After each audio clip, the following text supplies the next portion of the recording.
Salut à vous tous, j'espère que vous allez bien. Donc aujourd'hui, j'ai décidé de laisser un avis négatif concernant ce lit que j'ai acheté donc sur Amazon. Si j'ai laissé un avis négatif, c'est qu'on va relever ensemble les points faibles de ce lit-là. Alors, est-ce que ça vous a déjà arrivé quand vous achetez un lit, par exemple, en ligne, vous voyez les photos et là vous dites waouh, c'est exactement ce qu'il me faut. Mais alors, quand le colis il arrive, les gars, c'est un tout autre monde. Et voilà exactement ce que j'ai vécu avec ce lit. Donc d'abord, la matière du cadre que vous voyez, eh ben en fait, elle est faite d'un bois aussi solide qu'un biscuit oublié sous la pluie. Parce qu'en fait, un bon coup de pied dedans, et je crains que le tout ne s'effondre comme un château de cartes, quoi. Parce que si on, alors là, je sais pas si on le verra, mais on voit qu'il y a une instabilité au niveau du cadre, malgré que j'ai pu fixer comme un fou donc les vis. Mais après, vous allez comprendre pourquoi aussi. Donc là, on va venir au niveau des lattes. Les lattes, alors là, je vous dis concrètement, je crois qu'elles sont en pleine crise d'adolescence, hein. Parce que déjà, elles refusent de rester en place. Et à chaque moment, c'est une fête du plastique, grinçant. Comme si le lit, en fait, il essayait de composer une symphonie moderne. Alors bien sûr, si vous êtes fan de musique expérimentale, eh ben, vous allez adorer. Donc là, on va faire un test, vous allez voir.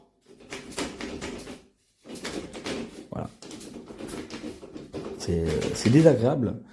Chaque embout en plastique que j'ai reçu, et ben vous avez deux petits crochets qui s'enferment dedans, et vous allez voir que ben, dans chaque crochet, ben, il manquait déjà aussi des embouts comme ça qui étaient ben, cassés.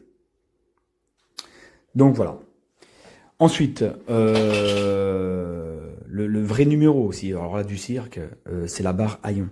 Vous savez, cette barre de pression qui permet de fermer donc le sommier.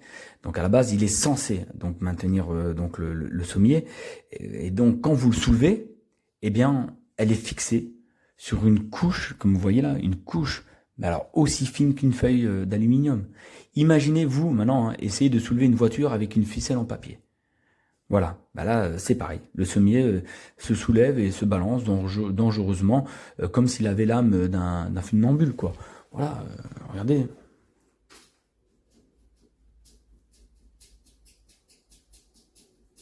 Voilà. Et attention. Et enfin, là on va parler le clou du clou, quoi, hein. Là c'est le clou du spectacle.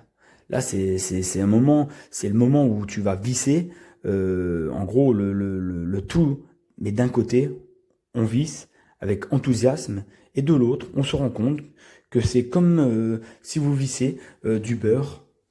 Voilà, regarde, vous allez voir là. Alors regardez, ça ne maintient pas. Voilà. Vous avez les encoches qui étaient au fond et en fait qui ont sorti. Donc, de base, la pièce est censée maintenir le fond du lit en place.